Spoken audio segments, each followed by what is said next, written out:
Hey y'all.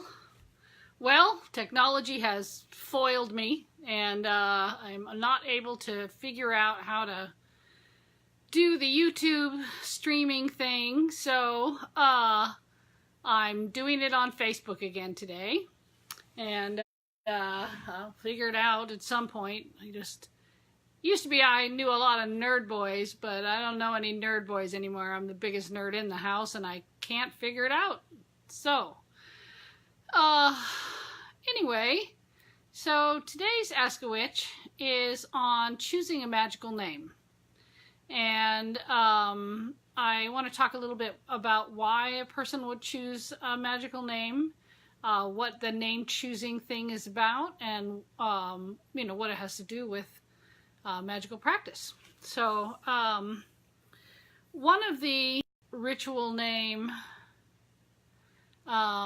or your name that is like your adult name. Naming is a very important aspect of culture in a lot of places.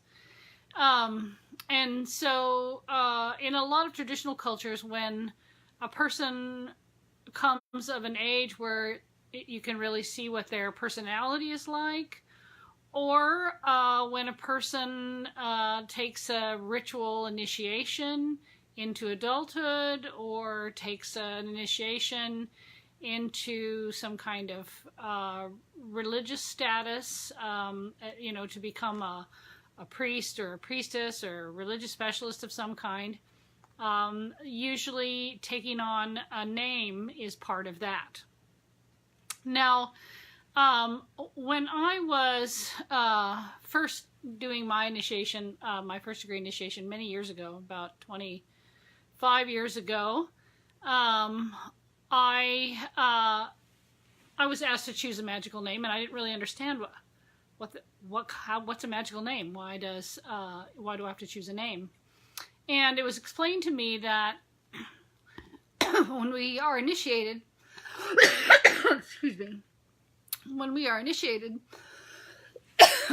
we become a new person. We're reborn, as it were. And so because of that, we need to choose a name that represents who we are as that new person. And so I thought about that a lot, and I asked a lot of questions. I'm sure the priestess that was working with me thought that I was probably asking too many questions. But I really wanted to know, like, what is the purpose of this? And as I said, in anthropology, we study this sort of naming thing as part of any kind of ritual step or graduation, if you like, or transformational sort of thing, like when you go from being a child to an adult, a new name is given to you, or a new name is chosen by you. Now, one of the things that I do know is that in some covens, the group, after they work with you for a year, will choose a name for you. Some covens will consult you about it. Others will just do it.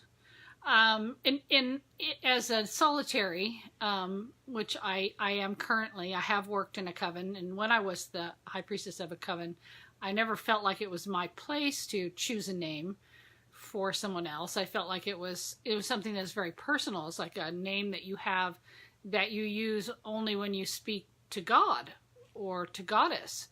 And so that seemed really personal to me. So I never did that in our group. But we were, one of the things that we did do in our group is that we learned everyone's magical name. And when we were in circle, we addressed them by their magical name. So a magical name is kind of like a personal identifier for who you are, in your relationship with the divine. And it should represent an aspect of you that is maybe not readily seen by the public. Now, there's a lot of people tell you a lot of stuff like, if you tell somebody your magical name, then they have power over you. Well, I think that's totally crap. I don't think anyone has power over you. unless you give them power over you. Sorry, I have a fly in the house today. Living on a farm, there's always a few of those. So I never felt like that was a thing, but I know some people are really sensitive about it. My biggest connection in spirit has always been divination. I'm very good at reading cards. I'm very good at divination. I've always had second sight. I've always been an empath. I've always been a reader. And so I felt like when I first did my initiation that I needed to address that in relation to what my magical name should be. So I chose the name Sybil. And the Sybil, you know, if you know the story of the priestesses of Delphi and that the wise women who gave prophecy, and people went to them to ask, you know, questions like people go to tarot readers today to ask questions. That's what they were called. They were called the Sibyls. And so that became my magical name at my first degree. And I felt like it really represented me. And I had that name for a couple of years. Generally, the tradition is that you work for a year and a day with a group, or you work for a year and a day on your own if you're solitary, and then you plan your initiation. Now, an initiation is like a birth. It is. I mean, one of the reasons why it is because you want to choose the correct planetary situation. Like, for example, you want to look at the planetary movements and figure out where the sun is and where the moon is. It's not a good idea to do an initiation during a void of course moon. And some signs, you know, like I have a lot of difficulty with some signs. And so if depending upon what you want to, you know, the intention you want to set, like if you want to set the intention of clearing out things that, you know, that are slowing you down in relation to certain signs, people that are certain signs, then by all means get initiated under that sign. But for me, there was just, when I did my first degree and I was choosing a name and choosing a time and a location for my initiation, I kind of wanted that to be a little bit smooth. Because I didn't really understand all the ins and outs of everything. I didn't really understand the law of three as well as I do now. And I didn't really understand what the new path would look like. And so I chose the name Sybil because of my orientation to being a seer. And I chose the moon in Taurus at a waxing phase. And I had it done out in a eucalyptus grove. Actually, it was done, the first one was done above Woodland, up in a little town up above there in California. When I did my second initiation, the priestess who I was working with told me that I should choose another magical name. And I thought about it for a long time, like, I don't know, I thought about it for a couple weeks, and I decided I didn't really want to change it. Because I felt like it still suited me, and I felt like it was still a lot what my relationship with spirit was. You know, my relationship with spirit is about communication with the divine, and so that seemed like it would work. And so I didn't change it at second initiation, and then third initiation, which was many years later, which was done in a triad. There were actually three of us together who did that. I added a piece to my magical name, but my magical name is still Sybil. And I feel like it's really served me well. Now, what kind of things are you connected with? That's really what you want to think about when you're choosing a magical name. What kind of things move you? What kind of magic do you do? What kind of connection do you have? Are you an earth witch and work a lot with stones and crystals and things like that? Or are you a plant witch? Are you a wort cunning witch? Do you work with plant spirits? What kind of witch are you? What kind of magical person are you? And that's what you have to ask yourself when you're thinking about your magical name. It's also a name that you want to use in ritual. You might, if you are into numerology, it's not a bad idea to look at what the numerology is of your name, so that you can, it can help you. Like, I think numerology, for me at least, is like a saying, okay, this is what I want to do. Like when we first moved here, we looked at the numerology of the address and of the name, different names of the businesses and things like that, because we had different things we wanted out of those businesses. And while what's happening right now is not really what we had in mind, the aspect of the business part has actually worked out quite well. And so it's kind of like the numerology of a name and a magical name is sort of like telling the universe, okay, this is who I am and this is what I want to work on. It's also important to recognize that in all cultures that practice shamanic type initiations and shamanic type rituals like this, they really do think of you as being a new person once you're initiated. Like, you're not just, the same old person that you were yesterday. You are now a completely different person. And when we look at initiatory rites in other cultures, we even, in anthropology at least, we break them down into categories of different kinds of steps that we go through. Like, we have the step of separation, and we have it in all kinds of rites of passage. That's what initiations are. They're rites of passage into a new status, a new way of being that has different kinds of rites, different things that are recognized by your community as being available to you. And so the separation period is like, if you liken it to like a wedding, or any kind of initiation, really, you're usually separated out of the herd about a year in advance. And for Wicca, it would be the year and a day of study. For a wedding, it would be the engagement period, because you're not single and you're also not married. So you don't have the rights of the new status. You're preparing for that. And you take on a new name, generally, at least traditionally.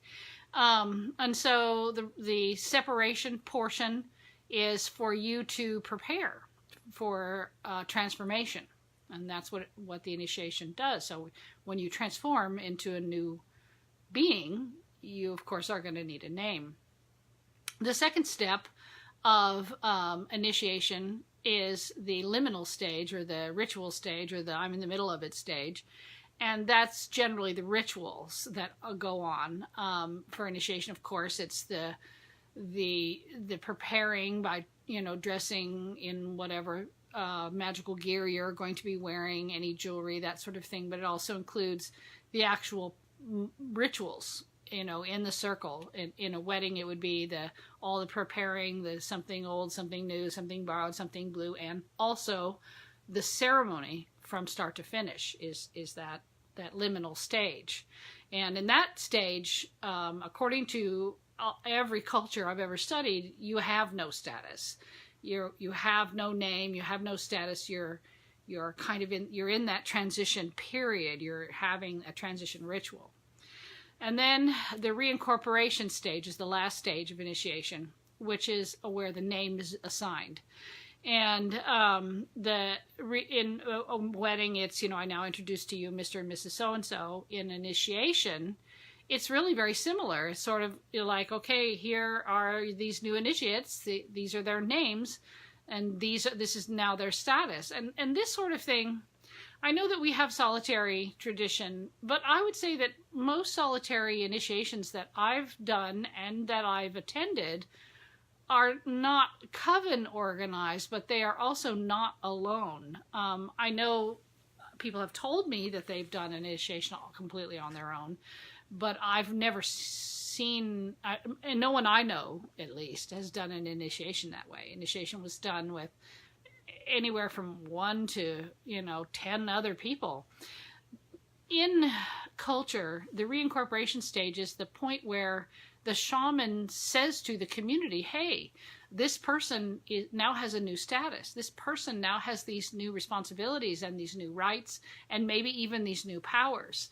And so it's part of that structure of religious practice, of traditional spiritual practice, that still is with us in Wiccan practice. It's still part of that. Now, Wicca is very, at least in these modern times, there's a lot of very traditional witches, but there's also a lot of people like me who don't follow the traditions as much. The things that matter to me in terms of tradition is whatever the tradition does for me psychologically. Like, let me give you an example.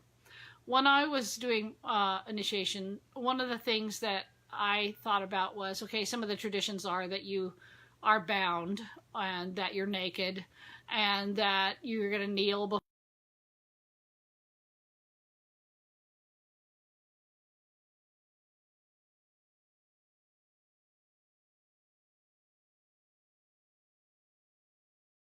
in perfect trust, right?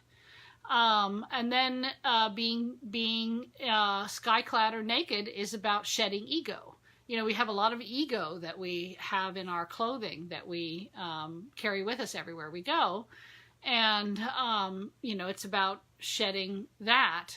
Kneeling before the priest or priestess that's going to be initiating you is about deferring to their power, you know, deferring to their knowledge, being respectful of their knowledge.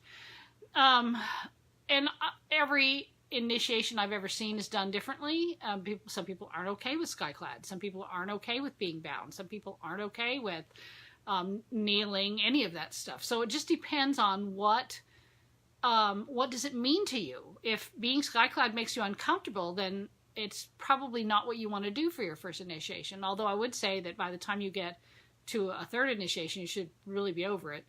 But all of this is part of that naming. It's all part of choosing a name for yourself that connects you with the divine in a direct way. Now, I think everything has an idea of a name. I think we often assign names to people and animals without really seeing who they are. You know, like when you assign a name to a baby and you don't really know them, a lot of cultures would have a name for like childhood, and then they would have another name, or the child would choose a name, or the community would choose a name when that person became an adult.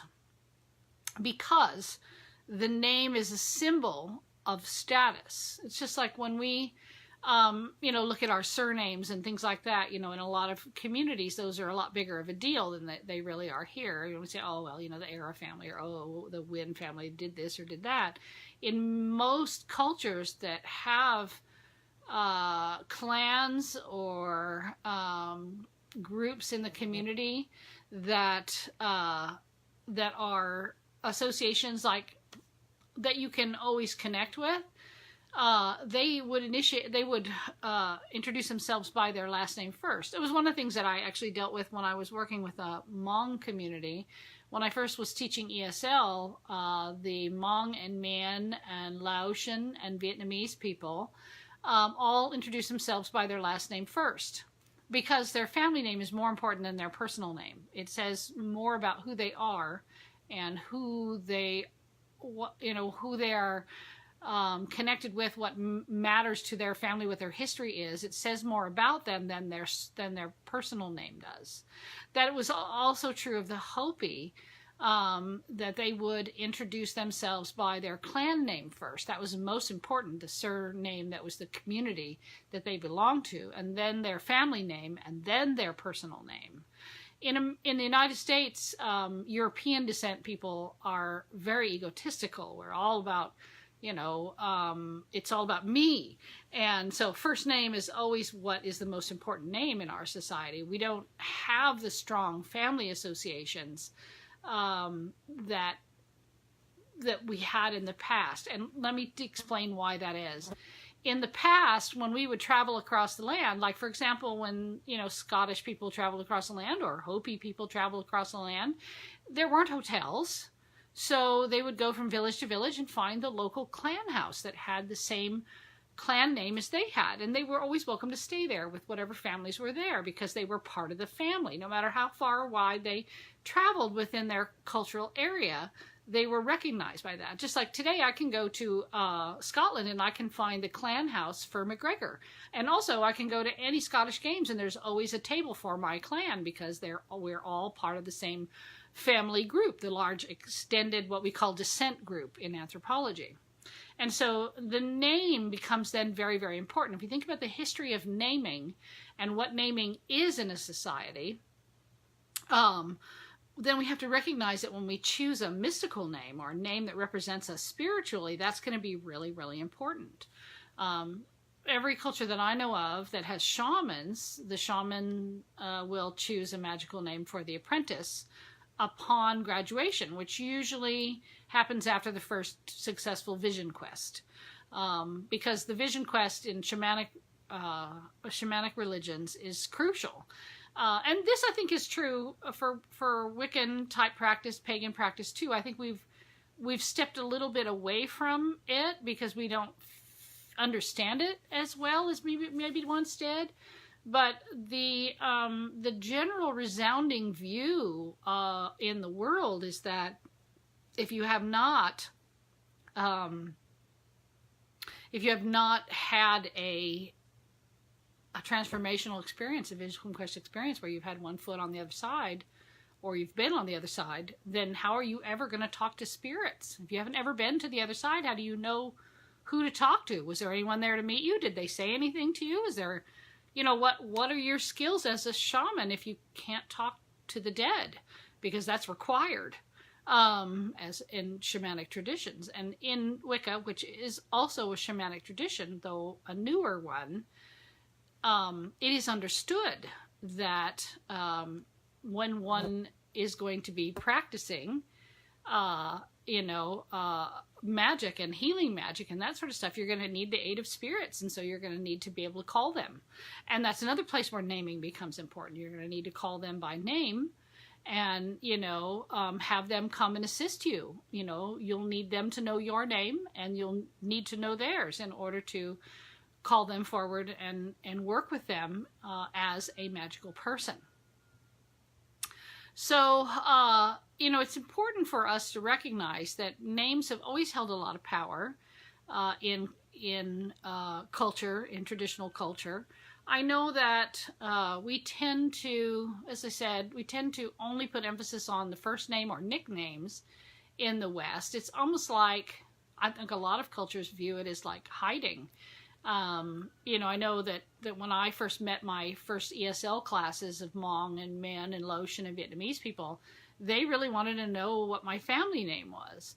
And the people who were in charge of records didn't understand this. I mean, I had a whole bunch of people with the same first name on my roster because the people who had the classes before me didn't understand that they introduced themselves by their family name first. And so I had to go through and change around all of the names and find out what the actual first names were of all of the people that I was working with in there. And they made it very clear to me that they were uncomfortable with being addressed by their first name, that it seemed very egotistical to them. It seemed very self-centered, that they would rather be referred to by their family names. And so we negotiated that a bit. But a magical name, again, is an identifier for you. It's, when you step into magical space, when I step into magical space, I know the spirits know me as Sybil. They know me as that. And when I, go into circle and say, hey, this is Sybil, I want to work with, Artemis, or I want to work with Kali Ma, they recognize my name and they come to me to work with me. And so it's a powerful connection that's sort of like, I have found that it works really well for things like starting a fire too. I know that's an old tradition that some of you may not be aware of, but something that we've always done in our family. When you light your first fire in your fireplace or your wood stove or your backyard fire pit, for the year you should give it a name. Because when you give it a name, then it becomes a being and you can call it up whenever you want. Whenever you want the fire to go, you call it up and talk nicely to it, and it's much, much easier. I found it like 10 times easier to get a fire going if I can call it forth by name. And so that's a beautiful thing too. So if you think about the power of naming, names are really important in terms of being able to connect, I think. I don't feel like that a person having my magical name, or even part of my magical name, can control me. I do think that, people that you don't like, or people that you don't trust, there are no people like that on Blue Moon, or on Patreon for that matter, should probably not have that name. Just because even if they can't really hurt you, they could direct energy more efficiently, just like I can call up a fire more efficiently by using that. So,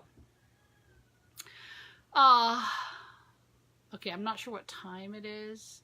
I'm using my phone today because none of the technology I was trying to use earlier was working, so I'm a little bit at a disadvantage. So hopefully I don't go over time.